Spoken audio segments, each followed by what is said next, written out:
Let's take a ride on the world's longest roller coaster. At the time of recording, this is Steel Dragon. Steel Dragon 2000 holds the record for the longest coaster in the world with 2,479 meters of steel track that winds through Nagashima Spa Land in Japan. Falcon's flight at Six Flags Qiddiya City is due to be released 2 days after this video and will absolutely shatter the record, making it not just the fastest and tallest roller coaster in the world but also the longest. Let's pay tribute to this former champion for one last time with an on-ride POV.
Okay, thoughts?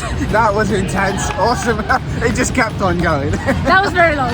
We thought we were ready and then it suddenly dropped again. And it was going up for a very long time. We were quite high up. I liked it though. It was a little bit wobbly, but overall it was really nice. For more theme park and roller coaster related fun, don't forget to like and subscribe. We will see you in our next video.